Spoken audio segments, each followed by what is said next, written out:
Well, welcome everybody. I'm Matt Prindiville, CEO of Upstream. For those of you who don't know us, we are a nonprofit working to spark innovative solutions to plastic pollution. We are so thrilled that you are here today. We had over 700 people register for this event from all over the country, including all over the world.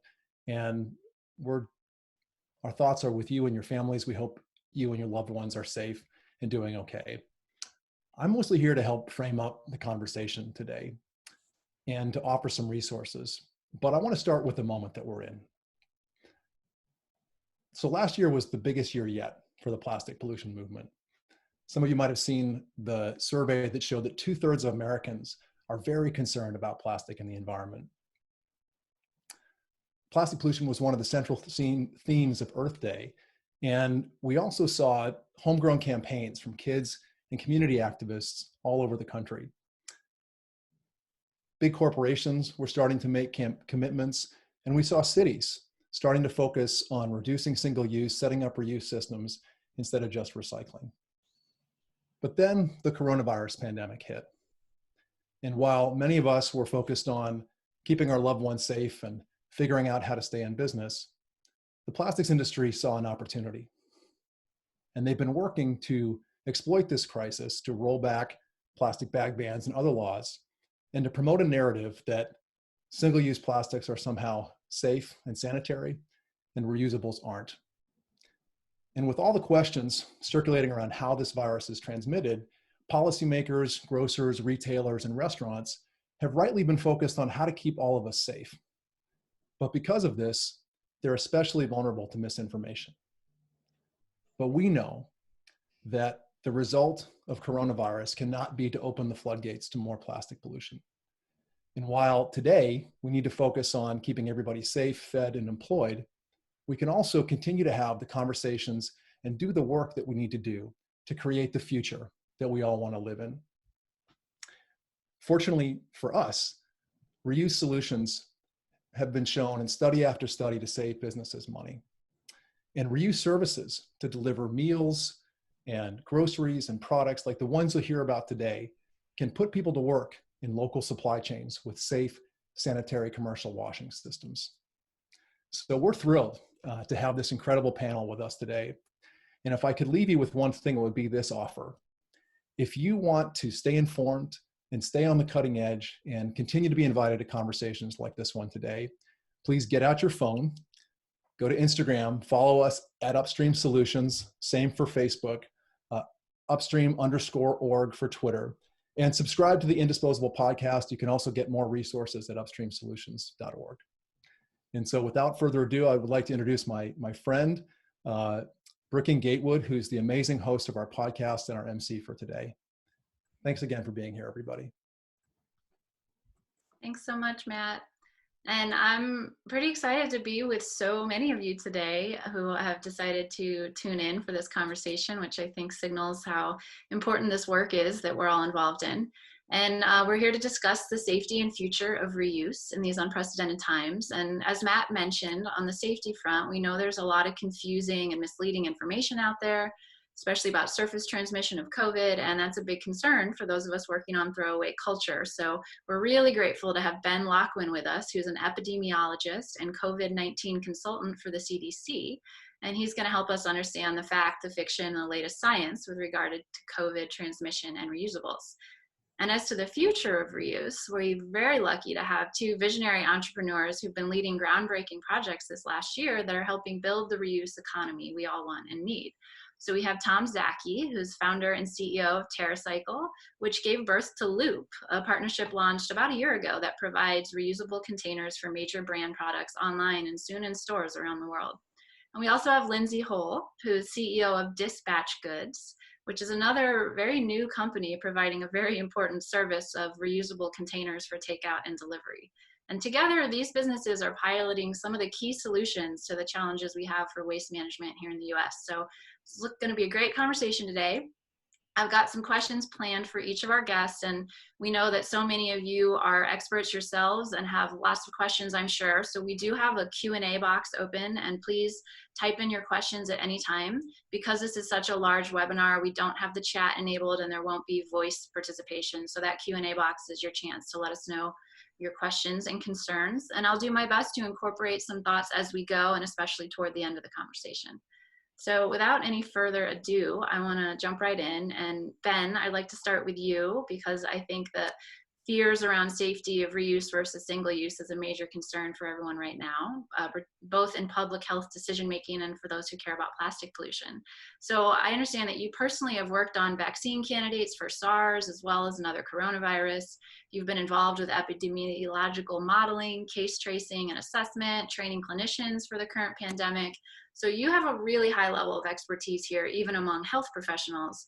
And you've been speaking out in the news a lot lately about the misleading public health advice you're seeing come even from the WHO and from doctors. So tell us a little bit about your understanding of the real risks of surface transmission and why so many doctors are offering such different information. Yeah, thanks for having me on. I think a lot of it boils down to a confluence of factors. So there's the issue of a nonstop media barrage amid all of this current pandemic. And of course, you know, with enhanced media scrutiny brings the opportunity for sources of misinformation to creep in from all directions. We haven't had a confirmed case of contact transmission of SARS-CoV-2, which is the virus that causes COVID-19, since this has all been occurring. So certainly there's the theoretical possibility that you can self-inoculate by touching a contaminated surface and then touching your eyes, your nose, or your mouth, but we haven't seen that happen in reality. You know, what we have known for many months is that this is primarily respiratory transmission vector for this particular virus. So it's respiratory droplet particles. It's larger droplet particles, which are 5 to 10 micron. It's also these smaller ones, and then they persist in the air for some period of time. The larger ones drop faster, the smaller ones circulate longer. But really there isn't much as far as a surface contact issue that we've been seeing in actual practice. I think maybe to address superficially anyway, your second point there, as far as the misinformation that spreads, you know, the WHO, I think they've had a lot of work on their plate, as have our CDC in the US, but when SARS-CoV-2 was originally detected towards the end of 2019, they were saying that there shouldn't be any closure of any borders initially, that it was a contact transmission set of communiques, and there wasn't so much worry about respiratory transmission. And then kind of the next wave of misinformation that occurred was that people who are currently infected and have active COVID-19 infections should avoid ibuprofen for fevers. And kind of, you know, in the string of time that's gone on and recommendations, each of those has largely been debunked as misinformation more than accurate information. So I think the CDC for the US at the moment has really done a good job with keeping up with the best available science and evidence that we have about ways the public can protect themselves. And so if you may remember back towards the end of February, when this was really all very nascent and getting into March, it was really about hand sanitizing, hand washing, surface cleaning. And it took about really 4 to 6 weeks before a lot of the media was covering, you know, the real causal chain of getting infected by this and worrying about wearing masks and not congregating in public. But I think, you know, there was a lot of that information available even back to January and before with coronaviruses. So it was more a matter that misinformation travels more quickly than truth does. Which is unfortunate for us. You know, I was reading an article where you were quoted talking about that, you know, in grocery stores, for example, the that some of the behaviors of wiping down everything is more symbolic ritual without preventative value. And, you know, for those of us in this movement, there's significant consequence to some of those symbolic rituals, like some places banning disposable bags and cutlery and things. Banning reusable bags and cutlery and things like that. So could you say a little bit more about that symbolic ritual piece? And then I want to turn to hear from Lindsey and Tom about how these myths and realities are affecting their businesses in real time. Yeah, that was one of actually my favorite media quotes recently, because I spend as much time, I guess, as anybody else does going to stores, you know, only when I have to, as we're all trying to stay at home as much as we can. But when I go out, you know, there's really still this set of ritualistic compulsive behaviors around wiping down shelves and wiping down doorways and walls. And it's kind of gotten crazy from the perspective that, you know, you really are almost at a nil risk of getting a surface contact transmission of this. If you've got infected individuals who are in the same volume of air, sharing the same volume of air, that's really where the predominant risk lies. So, you know, stores, grocery stores, other commerce locations where they're more concentrated on wiping down surfaces. But for example, I see very few of them wiping down the pin pads that customers are using to use debit cards and things. And, you know, if anything, that's going to be where people are doing the most contact with the most other people.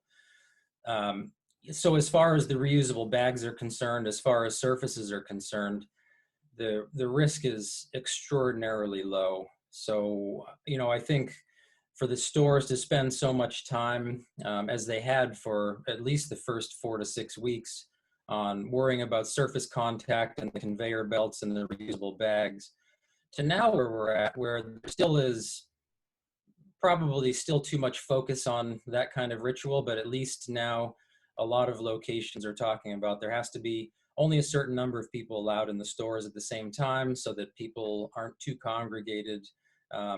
You know, that to me is a smarter set of preventive measures than the surface contact. So, I mean, we're getting somewhere. Unfortunately, it took a long time. And, you know, with some of the discussions here, it's come at a cost of rolling back on some of the bans for disposable items, which, you know, puts people potentially at greater risk, and certainly in the environment. And you know, potentially the other panelists have a lot more to say on that. Yeah, great, Ben. Thanks so much. And I think that's a really helpful context to kick off our conversation. So I do want to turn to Lindsey and Tom now and hear from each of you just some reflections on, so how has this epic disruption of COVID affected your businesses? And I know there might be a mix of for better and for worse, given the nature of your business with people staying at home. And how are you handling the communication challenges that are coming out of everybody's concerns around contact materials? Lindsey, let's start with you, because I know you have an interesting survey you did of your customers that changed your behavior a little bit.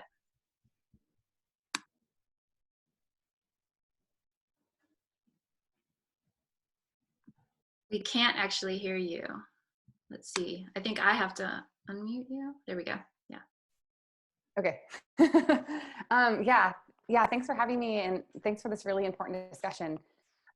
So we are working to create a reusable system to replace single-use products in the takeout and delivery space. And we started in the downtown takeout crowd. So we partnered with large companies, and they would purchase dispatch memberships for their employees. And then at the participating restaurants downtown, employees could request the reusable food containers to go. And obviously that came to a screeching halt almost overnight, in that there was no downtown lunch crowd and most of our restaurant partners closed. So for us, it was a pretty major disruption. And we kind of we're flat-footed for a few days, tried to figure out what should we do? How can we help? And the first thing we did was create like a co-op where people donated their empty spray, squeeze, and hand pump bottles. And then we partnered with the distillery to provide hand sanitizer for communities, all upcycled. We wash them at our at our commercial facility where we did all of our dishwashing prior. And in that time, it gave us a couple weeks to really get a gauge of if people still wanted reusables with food. And also it helped us learn when we were doing delivery and pickup, what this could look like in the delivery space, which isn't something that we had tackled yet. So we did like kind of longer interviews with people over a couple weeks, and found that out of about the 30 people we interviewed that wanted reusables prior to COVID, 28 still wanted them. So, and those that didn't want them prior to COVID still didn't want them. So it gave us confidence in the public, in that they're reasonable, that they understand science, and that they may not want reusables if they're not sure what the cleaning process is. But with education and transparency about how the dish goes through the cycle, they were still incredibly on board with this. So with that, we decided, well, this is a really good opportunity for us to test our delivery, how reusables could work in food delivery. And so we launched with one of our corporate partners as a test pilot 2 weeks ago, and we're expanding from there. And so it's been encouraging, and the participation rate with the employees at our corporate partner have been really high, and the feedback we're getting has been really exciting, because people are seeing the waste accumulate in their homes and really feeling helpless. And so we're providing them another solution. Great. Thanks, Lindsey. Yep. Tom, how about what's going on with the loop?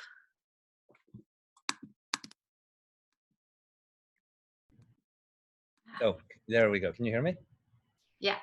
Absolutely. I have a lot to say on this particular topic. It's been sort of an interesting thing that, over the past, we got a lot of good media, and over the past, say, 3 weeks, it's been probably the past 30 interviews with journalists have all been around this idea of COVID vis-a-vis environment, vis-a-vis recycling, vis-a-vis reuse.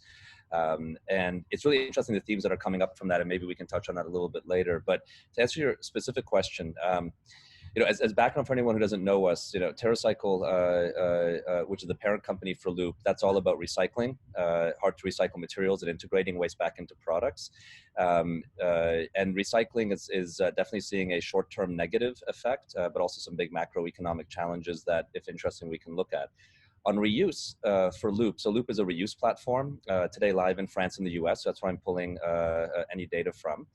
And I would say, overall, actually, we've seen a surge. So in both France and the US, where Loop is available through major retailers online, we have seen March was the best month in sales in the entire short history of the program, short because it's only launched in May. And April will beat March as well, so set another record. I do give a lot of credit to tailwind on the e-com sort of movement and people shopping e-com, so I can't say that's all credit to us. But what we are not seeing are consumers, individuals concerned about reuse whatsoever. In fact, we look very carefully in consumer insights, and we look at our customer service law, trends and so on. It's not even trending in the top 10 questions people ask us. Where it's trending aggressively is what journalists ask us. So like I said, it's been almost 3 interviews a day for the past, number of days. And it's always this question of what is the future of reuse vis-a-vis COVID. And I think this goes to Dr. Ben's point on, I think journalists trying to drum up themes that they can write articles around and get lots of clicks. And I totally get it. The biggest thing I would say to folks who are practitioners in reuse and want to think about this, my biggest sort of advice, because I've been honing this and thinking about it carefully, is if you think about what the environmental sort of response on COVID is that the world is fundamentally breathing better because of COVID. Of course, ironic that it's a respiratory disease on us that allows the world to breathe better, but nevertheless, there's objective data coming out on lower emissions, climate change, all those things will benefit because of COVID. And there is the subjective, which I think is even more powerful, that pulls on our emotions of animals showing up where they haven't shown up before. That probably is more powerful to drive consumer sentiment, but net, both of those will create tailwind for the environmental movement once things return away from a focus, almost a unilateral focus on our own and our family and friends' health and safety. recycling, interestingly, is taking a massive punch to the face right now, globally. This is not just in the US, but partly because, well, we're consuming way more disposable goods, from takeout packaging all the way to just more packaged food consumption and packaged goods consumption. And recycling has always been a challenging business model. It's been a declining industry for the past 10 years, partly because of low oil prices and other reasons, but oil is at a historic low. It's even harder to find end markets for recyclers, so recyclers are getting a phenomenal negative effect. Now, what's sort of interesting is a lot of waste management companies, and for full disclosure, we have strategic investors who are these large waste management companies, from Waste Connections to Suez, and they, in many cases, especially in North America, never really wanted to be offering recycling services anyway. They were more often forced by their clients, which could be municipalities or buildings or whatever, to offer recycling services. So they're using COVID as an excuse to shut down recycling. And a lot of the leaders I've spoken with are skeptical on how many of those will come back. Many will, but a lot will not come back. So I think in a way that's going to be tailwind for the reuse movement, because we're going to wake up after COVID with thinking about the environment more, maybe winning on climate change just a little bit, but having a much bigger waste issue. And I think that's a great opportunity for reuse to really push. The other thing that's important to note, and this is something that's really resonated with journalists and talking to them, is single-use packaging isn't inherently safe or unsafe. Reusable packaging isn't inherently safe or unsafe. It's how you deploy those systems that make them inherently safe or unsafe. So, you can wrap an apple in a plastic wrap. It doesn't mean that it was washed or it's good. And you could have incredible cleaning on objects and you never consider it. I mean, and all of us have likely been to a dentist. We've all been comfortable then poking around in our mouth with reusable objects that probably went into very diseased mouths before us and thousands of people before us. And have any of us even thought about where that dental tool was before it touched our mouth? And once people start hearing that type of feedback, they're like, oh yeah, we are very comfortable with reuse. And it's just really, or do we trust the company operating it, is the real question. And I think that's how I would, focus on framing the question, that we are inherently swimming in reuse all over the place. And we're swimming in reuse in things that we would perceive are way more dangerous, like tools used by the medical industry over and over and over. Right? So we're comfortable. It's the system. And once you frame it, people take a big step back and they go, okay. And I just want to echo, because there was a question that came up, is we have to frame this emotionally right now, not objectively, because people will just be like, fuck the detail. I'm scared for myself and my kids. So you have to meet them at that level, which is a highly emotional and level, not a fact focused level. And the last thing is, I wouldn't fight the battle during COVID. I think all bets are off. Instead, focus on, getting everything ready to really fight the battle when COVID starts going away, because that's the real opportunity to win. And that's when people will be receptive to hearing as well. Yeah, you bring up a lot of great points there, Tom, and a couple of them are segues to other questions I want to dip into. And I want to start with that last one you just brought up about the emotional aspect. And, I had a question for Ben on this point as well, where there's something psychologically where there's a desire for control, is what my informal polling of people focused heavily on the surface contact piece is partly about, something that we can have some control over in this situation where people feel vulnerable. So I'm curious to hear, Ben and others, if you want to weigh in, speak to that point. Where can we sort of meet that emotional need in a way that's more aligned with our values around the environment and also, of course, safety in the context of COVID? And I hope, I'm going to make sure you're able to unmute, Ben. Thanks. Can you hear me? Good. Yeah, I think absolutely. One of the things that has really been front of my mind more recently now or I guess in the last few weeks, is the sort of the now period. Then in the prior 2 or 3 months is the sociological impact. And not that we hadn't been appraising that, but now more and more when we think about the kind of the visceral reactions that people are having to the current situation, I think when we lose modicums of control, it becomes very much more difficult to absorb changes in our lives.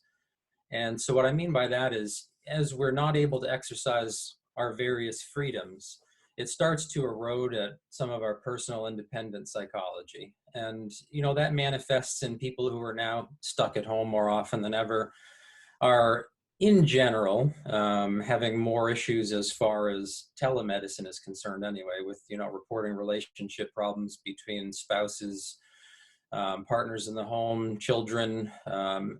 So there's just a lot of pressure. So being able to have some influence on one's environment is a very important factor in all this. And, you know, it kind of goes both ways. So there was a question that came through the Q&A about kind of what about the soft sociological effects of stores cleaning things, even if it doesn't really provide much value? And it's a good question. If the customers feel a little safer, they may be more apt to go out and shop at that store. So I would say, in terms of reducing overall risk, though, if that same time and effort was put into something that was a little bit more beneficial in reducing risks, we could actually move the needle a bit more. But certainly something like, let's say, bringing a reusable bag to a store, or now not being able to have that freedom, is sort of another nexus of control problem that we run into. So when we lose the ability to control, you know, our personal attaché and our personal environment, things get a little bit more, maybe a lot bit more challenging. And to go back to something that Tom had said earlier, if we're worried about the coronavirus or having a lot more cases of COVID-19, and in so doing, we destroy the planet at the same time, the net result is we're not in a better position overall. It's kind of like the saying, that's like saying your side of the boat is sinking. So whether it's COVID-19 or whether it's the environmental concerns, they kind of go hand in hand out of necessity, and we can't throw one thing away because of the other. You know, we certainly can't mortgage our future, even the short-term future, because of what we're concerned about now. Yeah.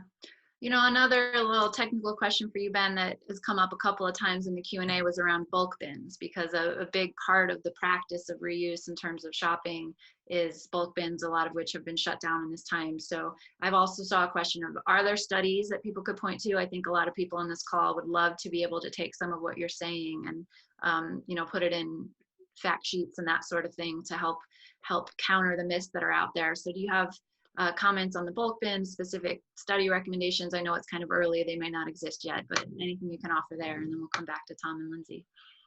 Yes, I have a preliminary answer and then a follow-up quick question.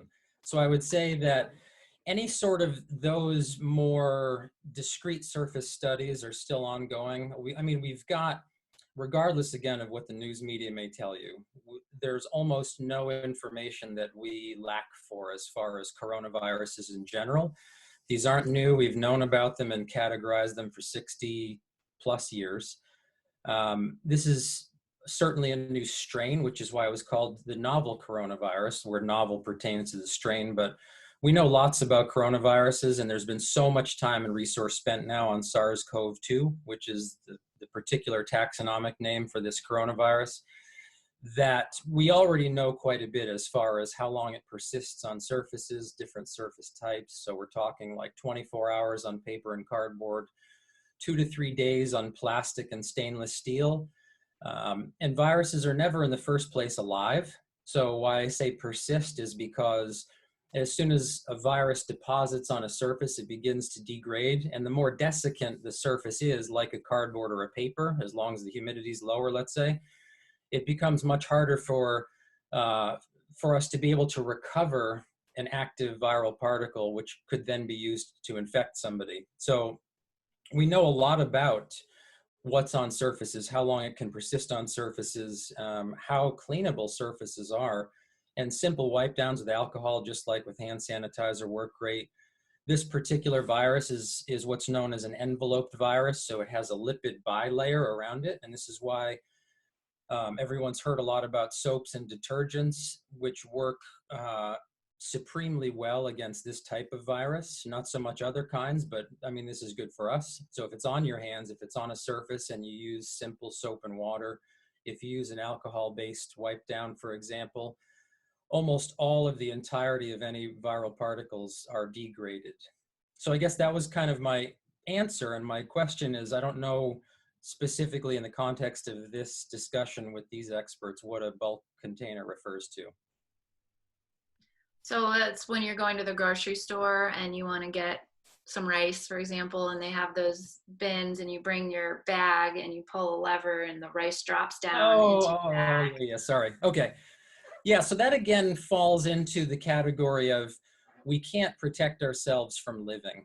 And surface transmission, very low. I mean, so I'm on the East Coast now, and I don't know what it's looking like across most of the nation, although I had been traveling quite a bit up till the end of March. So I'd seen some of this stuff ramp up. There was like kind of 50% glove use, 75%. It's kind of fallen out of favor. It's come back. But I would say in general, if folks can take 1 point away from this as far as surface contact is concerned, I would say you can't be inoculated by this coronavirus by just touching a surface that has it on it. It has to not only be on the surface and viable and in enough quantity, but then you also have to bring the vector to your eyes, your nose, or your mouth in order to introduce it. If it's just on your hands, you can't be infected. So personal vigilance and hand behavior to me is kind of paramount. So I see a lot of people who wear gloves at the store, let's say, and maybe even a mask, and then they touch their mask, they touch the pens, the shopping carts, the bulk container, they move their mask again, because I think they fall into this category of the illusion of safety is more dangerous than an awareness of the danger itself. So it would almost be better to not even have gloves and just imagine that you are not allowed to touch anything on your body if you've been shopping, touching things until you sanitized or washed up. Because the reality is you'd have to introduce it to yourself from a surface unless somebody around you, again, has respiratory symptoms where then you can be infected. But I would say, no problem, pull the lever as long as you're just vigilant about the rest of your shopping trip. Because remember, after you touch that handle, you're still going to touch a pin pad, you're going to touch a pen, a shopping cart, a basket. I mean, there are thousands of other physical interactions you're going to have. So the bulk container is not a problem. Thank you. Yeah, the bottom line is the behavior piece. I think that's a great takeaway here. I want to bring a question to Lindsey that came up in the chat. A number of people were curious. You mentioned that you launched with a corporate delivery partner, and people want to hear, how's it going? How is that rolling out? Who is your corporate delivery partner? And are people requesting reusables when they order? And tell us a little bit more about how that is going. Yeah. So as for the actual company that we partnered with, so it's just a large software company, and we're in a contract, so I have to get permission before I say their name. But essentially how it works is their employees can order through our site. We created like a special page for them. And then we place the orders with the Square Pie guys, which is the pizza partner that we're doing for the pilot. And then we deliver on Tuesdays and Thursdays in San Francisco only right now. And it's been going incredibly well. In fact, now we have another company that wants to start offering this to their employees next week. And we are adding, and this is just through word of mouth, and Square Pie guys posted about this on social media. We're going to be adding 5 more restaurants this week. So we're in the process of onboarding them to the platform so that people can essentially shop for pre-packaged restaurant meals that you heat and eat at home, so that we can do one delivery for employees or for customers for the week, that they can kind of meal plan for the week so that we're not having to do multiple runs. And this has worked, and this works really well for restaurants because a lot of restaurants are running skeleton crews right now to decrease the employee transmission and employee risk. And so when they get from a food delivery app a massive amount of orders in a short period of time, that's a really difficult workflow for them to plan for. With our model, this is advanced ordering, so they can plan and spread out their employees throughout the day, because we give them 24 to 48 hours notice of the orders. So So just for this week, it's still that one partner. Next week, we're adding another partner, and then we'll be opening it up to the public as well. If you want to sign up for that, you can go to dispatchgoods.com and we'll notify you. But we're really excited about this because it's giving restaurants business. We're not taking commission like the food delivery apps do. And we're also not charging them for the containers, so there are cost savings. And I think a lot of companies want these restaurants that have made San Francisco so vibrant to be there when we all go back to work. And if we don't support them now, then so many of them are going to close. One of the restaurants that we spoke to yesterday went from over 250 employees down to 8. And so the impact of that is staggering for them. And so they see this as a really good opportunity to increase their business and cater to a lot of the tech employees that they were catering to already. So. Yeah, Lindsey, that actually brings a great transition. I wanted to shift to talking about the economic side of this. And I think this also connects with what are people most emotionally and viscerally concerned with right now. And I think we all know that the job loss that's happening in the US right now is staggering, absolutely staggering. And I think both of you and Tom are working with business models that are resilient to some of those job risks under conditions like this. So love to hear you each speak to how you see the work you're doing in reuse being a resilience factor moving forward, both in and beyond COVID. Maybe we'll go to Tom since we haven't heard from you in a little while, Tom. Let me unmute you. There we go. Yeah. Okay. Can you hear me okay? Super. Yep. So, I mean, for us, both at TerraCycle on recycling and Loop on reuse, we're continuing. We haven't had to make any layoffs, and in fact, are continuing to hire during this time. So we're in a very privileged position in that way. I think reuse is really exciting because it brings just even more jobs and more job opportunity to bear than recycling does, and definitely even more than disposal, almost by orders of magnitude. The biggest advice I can give on this idea of economics is, if I think about my business or Lindsey, your business, both of us serve stakeholders, right? We are not the product or the retailer. We are enabling product companies and retailers to enable reuse, whether in Loop it's through packaged goods, whether Lindsey is through takeaway, and so on. And there's many other brilliant examples.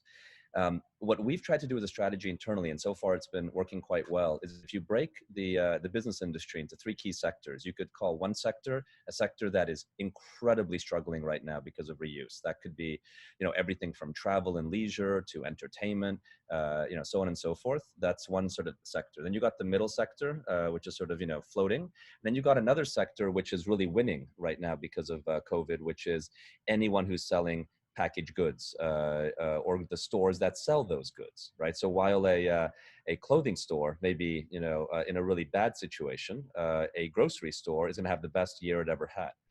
And what's going to be really interesting, right now they're all incredibly busy just serving demand. So it's not really a good time to be, enabling new, breakthrough ideas.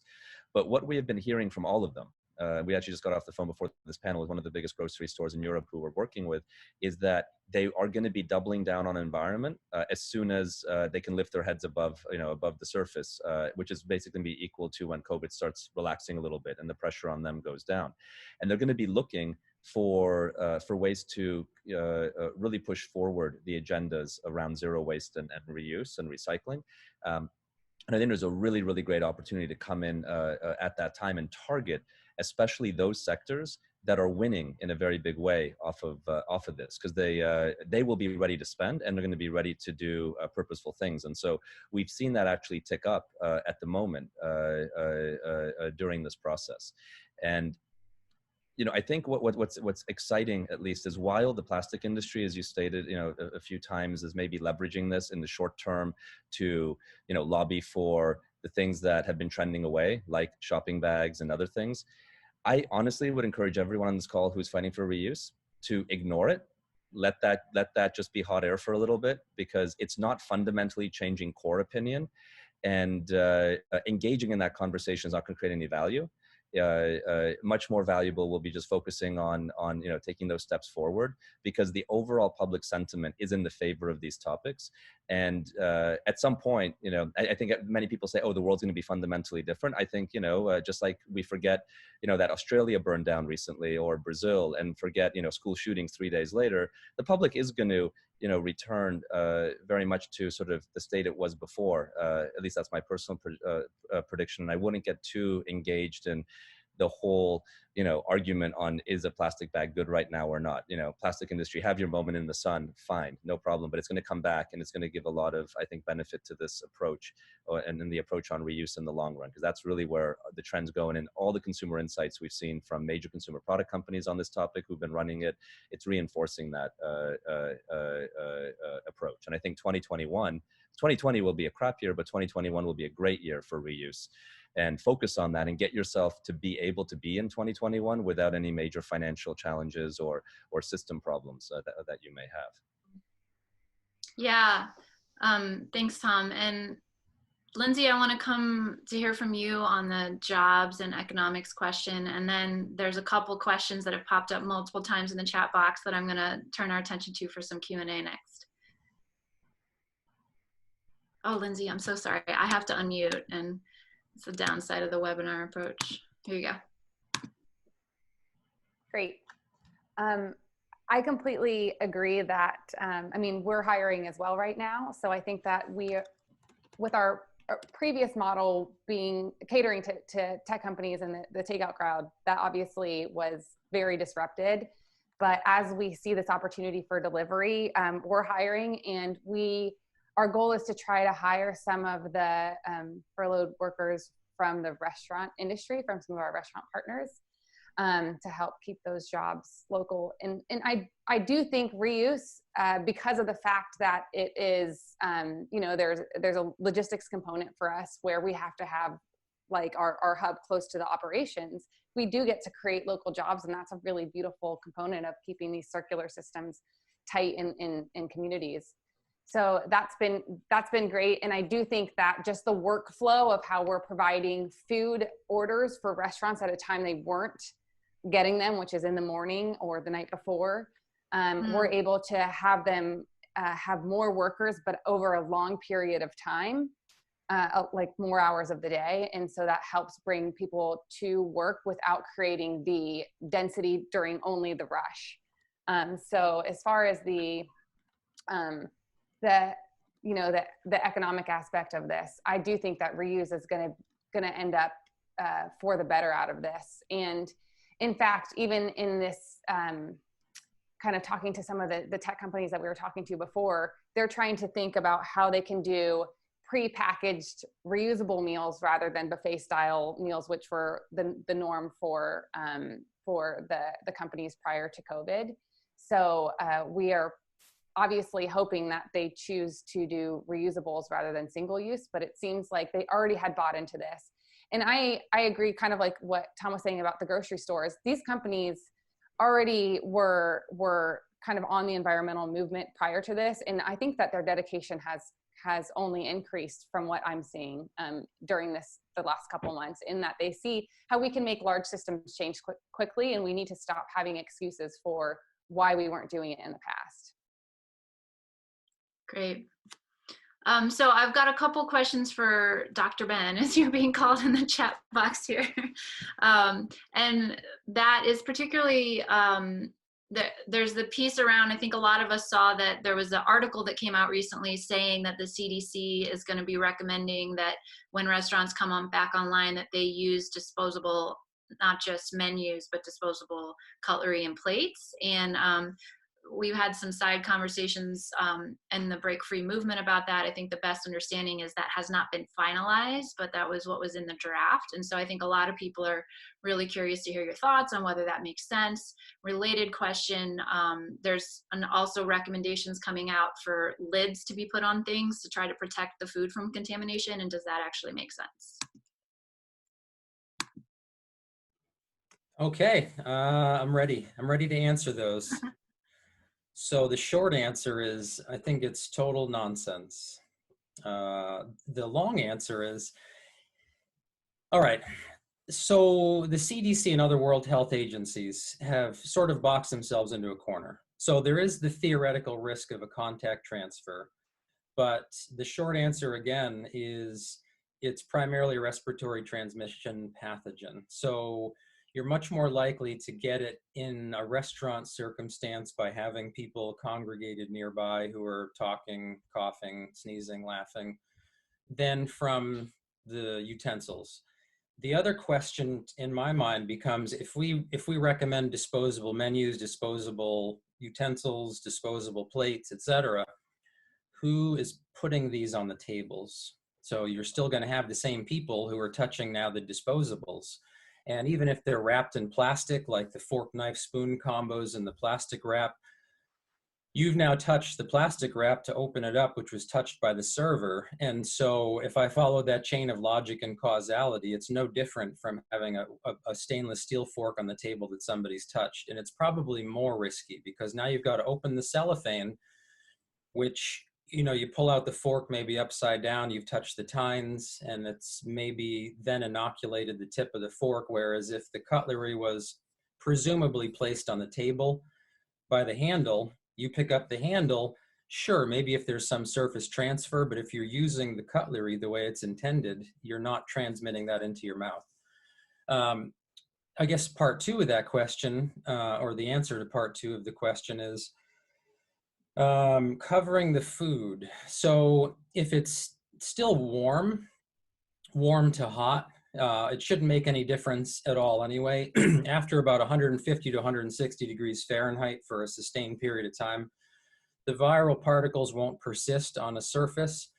So assuming that your food just came out of the kitchen and it's warm to hot, that's probably not a factor. I guess for raw foods, there's always the potential for transmission risk. But again, having it covered, in my mind, is, you know, is that walking from the kitchen to the table because it still had to be prepared in the kitchen where somebody was preparing and standing over it and breathing, you know, and presumably then I guess the kitchen staff would wear masks, but then the customers wouldn't because they couldn't eat or drink with masks on. So, you know, that's why I was saying earlier, there's a lot of, I think, misinformation out there that pollutes the rational mind. And if you really think about how these transmissions are going to occur, if there's a buffet, let's say, where things are sitting out, sure, having a cover on is nice. That's exactly why we've got sneeze guards. But at the same time, if it's going from being hand prepared in the kitchen out to the table, someone still stood over it in the kitchen, or multiple someones. So it's not really getting much more introduced to greater risks passing through the restaurant to your table on the plate. Great, thanks.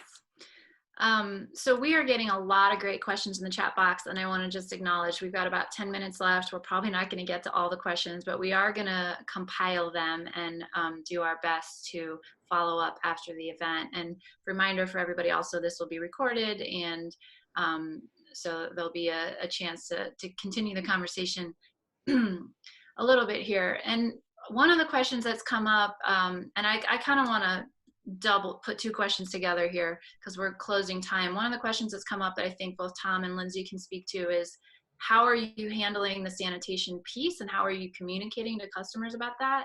And then the other question I want to ask you guys is, how can we help you with, because one of the themes in this conversation is there's a number of information myths, whether it be about recycling or whether it be about COVID and food contact materials, and how can those on the call, and there's literally hundreds of people who are involved in this movement in different aspects, from policy to communications to grassroots organizing, what kind of support would help businesses like you all be able to grow and expand so that we can keep working on building the reuse economy, as you said, Tom, behind the scenes. So I'd love to hear you guys reflect on how we can help you and how you are doing your sanitation, because that's a simple question that came in. And I'm going to unmute both of you. So Lindsey, you're first. Great. Yeah. So we work out of a commercial kitchen, and it's in a health department approved facility, and we follow the recommendations for what a restaurant would do. which is a 3-component cycle: wash, rinse, sanitize.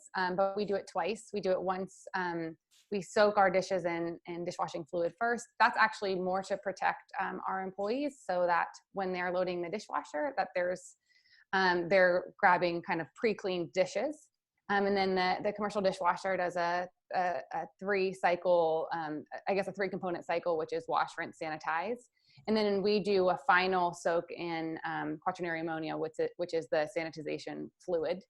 And then they are eventually, after they're done drying, they are loaded into a bin that's sealed for transportation to our restaurant partners.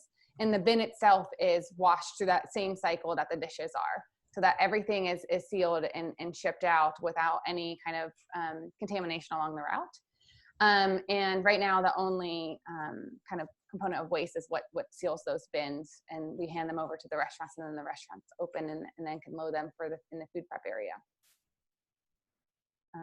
What was the second part of that question, or do you want me to? Second was, how can we help you? Oh, that's right.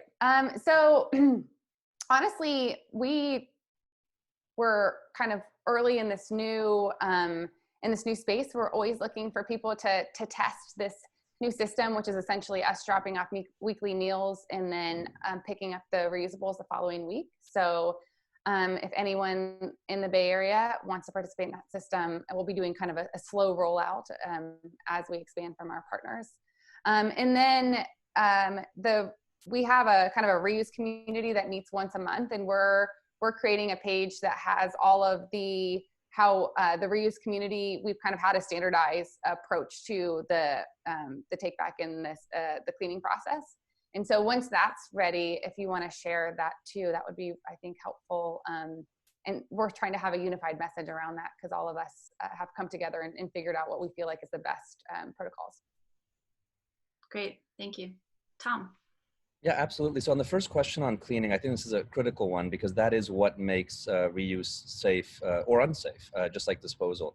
So on our end, we take this quite seriously. We're actually going to be having a major announcement come out in the media next week or the week following, announcing a major global partnership with one of the world's biggest cleaning companies and logistics companies, becoming Loop's a primary backbone. Now, where we do have cleaning live today is France and the US, and we're about to open up our UK facility. And if you walked into our cleaning facility, basically, if you walked into the facility, you'd see a bunch of first, reusable packaging coming in, getting sorted, and so on. That would be in dirty form. Then we store each of these reusable packages, whether it's laundry detergent by Tide or whatever it may be, ice cream by Haagen-Dazs, until we get enough of a certain volume, because the cleaning SOPs or processes change product by product. It really depends on what is the material it's made from, whether it's aluminum, stainless steel, glass, plastic, and what was the content inside. And then once we have enough of a certain container, it moves over into a proper clean room. So if you walked into the cleaning facility, it would look more like a silicon wafer facility from a PPE standard and so on. So it's a proper clean room where we vent out the air between every packaging run, clean the pipes after every packaging run, thinking like things like allergens and so on. And then technology it's cleaned on is all about a water. It dispenses water and chemistry, either through ultrasonic, pressure, or steam. And it depends again on those surfaces and content, which of those are deployed. But the most important part in cleaning is actually the drying by far, because if you have any residual moisture, then mold can occur and so on. And then from there, it goes through a formal safety inspection with different sensors that would look for different pieces, not just for cleaning, but if there's been any damage to the reusable container. And then from there it goes out to the companies, whether it's like a Unilever or a Nestle or smaller organizations, and many of the larger ones will then inspect the package again, as they would in any packaging, and then fill. So it's quite a strong process overall. And in fact, what I'm very proud of is it's so strong that we were protecting for other diseases and concerns that are way more potent than COVID.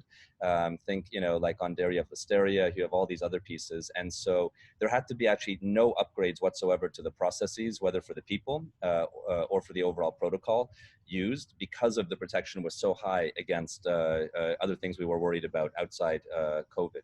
And this is one of the nice things that we benefit from, because we have a lot of large players, both big retailers and big brands. They audit the hell out of us, and they're always there looking well beyond country standards, because that's one of the challenges in reuse is there, in many cases, are no auditable standards. There are no laws on how you have to clean something. I mean, think about how a bar cleans a beer cup. They maybe just splash some water on it, give it right to the next person, versus how a professional system may do so.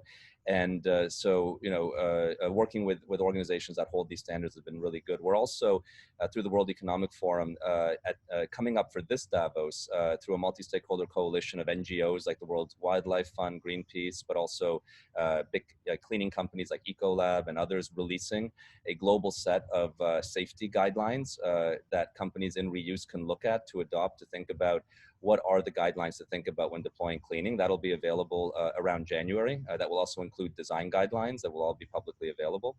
So, you know, from that point of view, at least that's how we've addressed it. And in closing, like, what can folks do? For us in specific, you know, if you're a consumer product company, come join Loop and create a reusable version of your product. If you're a retailer, contact us so you can help distribute those goods along with some leading global retailers. And if you're neither, then please support by voting for reuse when you make your purchase decision. That is maybe the most powerful thing any individual can do, is vote for these systems by financially supporting them. Not just Loop, but anything to do with reuse. Because if you don't vote for reuse and you buy a disposable good, you are not just voting for disposability, you're putting a no vote into reuse. And that is so important. And my selfish plug will be Loop is going national in June through Ecom. There's a couple questions that were asked on that. We're also going to be in-store in Portland with Kroger, in the Northeast with Walgreens and others. So there'll be in-store opportunities as well, but that's how folks can help. Awesome. And I see a lot of detailed questions coming in about both Loop and Dispatch and how they work. And again, we'll do our best to compile some responses to these chat questions, but also loopstore.com and dispatchgoods.com are the websites for these organizations. And I want to especially thank Ben. I know that for so many of us, having an expert of your caliber for a lot of the questions that are circling around right now is just a huge help. And so we appreciate your candor and your time with us. And Tom and Lindsey, the work you're doing is just so important for all of our shared goals. So thank you for what you do every day. So we're going to have more programs like this in the future. And so again, as Matt said at the beginning, if you want to keep informed, be sure to follow Upstream, upstreamsolutions.org. You can follow our newsletter, find us on social media. This will be recorded again, and you should receive a survey after the session to give us your thoughts and make sure that we're continuing to serve your interests in a good way. And with that, we're just on time, and I want to wish everybody a wonderful day, and thank you all so much for everything you're doing to support the throwaway free future. Take care. Thank you.